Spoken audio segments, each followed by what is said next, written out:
Bonjour, c'est Alice de Blossom Quilt & Craft. Je suis ravie de vous retrouver pour un nouveau tutoriel. Aujourd'hui, nous allons apprendre le bloc La Dame du Lac. Donc c'est un bloc qui paraît difficile, mais il n'y a qu'un seul module à faire, le module carré bicolore. Si vous me connaissez, vous savez que j'aime les carrés bicolores. Et donc là, on va en faire pas mal. Il y en a un grand et plein de petits tout autour.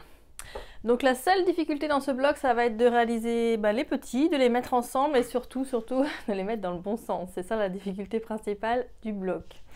Donc voilà, c'est un bloc sympa qui fait un effet un petit peu reflet. Je pense c'est pour ça le nom du bloc La Dame du Lac. En plus, vous n'êtes pas très loin de la forêt de Brocéliande ici, donc c'est adapté voilà, pour la situation géographique de nos belles histoires bretonnes. Alors, on va commencer par couper des carrés. Je les ai déjà découpés avant, donc il nous faut deux couleurs contrastantes. Donc voilà, un grand carré de 9 inches dans chaque couleur et 10 carrés de 3 inches sur 3 inches. Donc voilà, ça va être découpé et puis après on va faire des carrés bicolores. Alors le carré bicolore, on met les tissus endroit contre endroit et on va tracer une diagonale. Voilà, endroit contre endroit. Je vous montre sur le grand, les petits ça va être exactement la même chose. Donc on met bien endroit contre endroit les tissus comme il faut. On va prendre une règle pour tracer une diagonale. Voilà. Prendre le crayon friction qui s'efface avec le fer. Et voilà, tout simplement, on va tracer.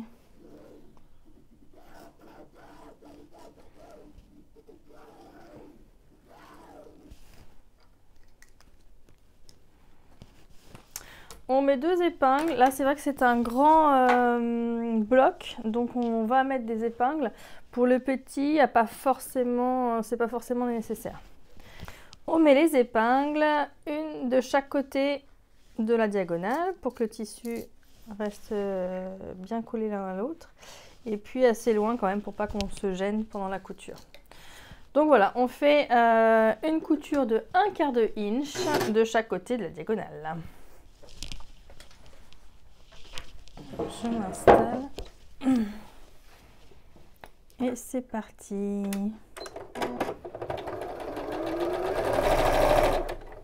Quand vous faites tous les petits, vous pouvez les faire à la chaîne, c'est-à-dire que là je m'arrête pas, je remettrai les prochains. Bon là je vous montre juste celui-ci et vous ferez tout seul le reste.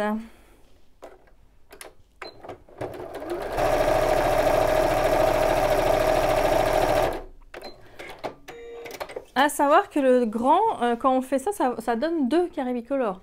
Et donc pour le bloc, on n'en a besoin que d'un seul grand. Donc vous allez avoir un grand en rabat en fait. Donc si vous en faites plein pour faire un grand quilt, n'oubliez pas que ça vous en donne deux et non pas un. Voilà. Alors maintenant, on va découper sur la diagonale et on va ouvrir. Peut-être que vous connaissez la chanson maintenant depuis le temps que je fais des tutoriels. Donc voilà, ouvrir c'est repasser. On va repasser du côté de la couleur, là du côté le plus sombre. Vous faites la même chose pour les petits. Moi je vais faire la même chose aussi et on va se retrouver après pour l'assemblage.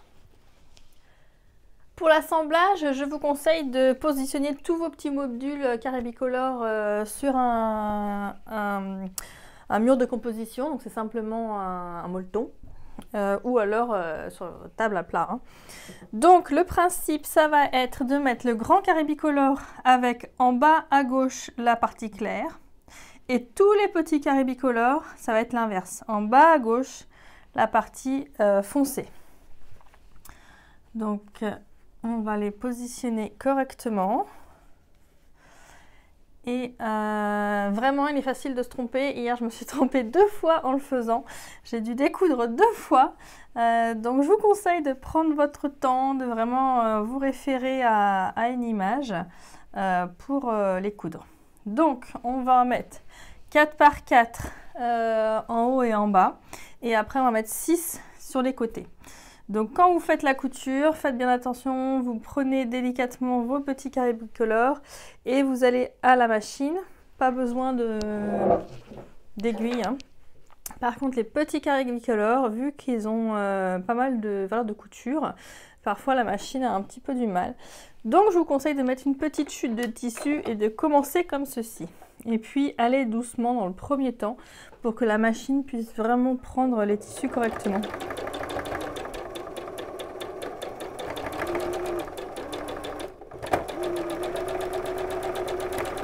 Voilà. Donc vous pouvez coudre à la chaîne, mais attention de bien repositionner comme il faut les carrés bicolores par la suite, puisque ceux du haut et ceux du côté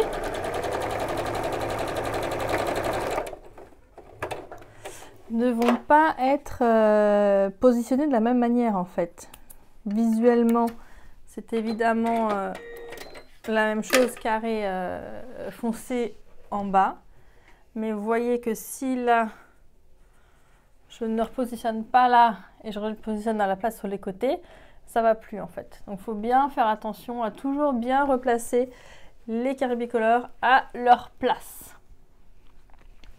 Donc voilà, j'en vais coudre tous les 4 par 4 et après les 6 ensemble avec les 6 et après on voit la suite.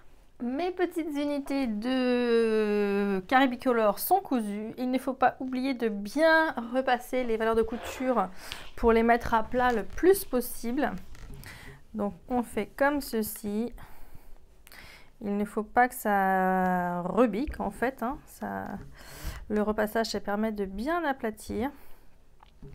Et ça nous permet une couture plus précise et plus jolie. Voilà, donc on y va. Ça y est. Et on va commencer à coudre les bandes de 4 de part et d'autre du grand carré bicolore. Donc pour ce faire, on prend comme ceci et on va mettre des épingles. On va épingler au début, à la fin et au milieu, hein. D'abord sur un côté, puis sur l'autre côté.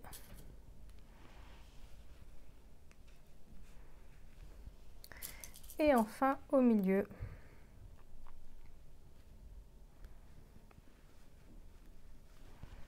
Vous pouvez positionner l'autre en même temps, et comme ça vous faites les deux coutures en même temps. Et on fait la couture de chaque côté. Une fois les deux coutures en haut et en bas effectuées, vous allez faire la même chose avec celle du côté. Donc pour ceci, on prend le bloc et on va inverser on va bien faire rencontrer le dernier bloc carré bicolore du côté avec celui du haut. Donc pour ce faire, on inverse les valeurs de couture. Il y en a une qui va dans ce sens-là et l'autre qui va dans ce sens-là. Voilà. Et là, on met une épingle.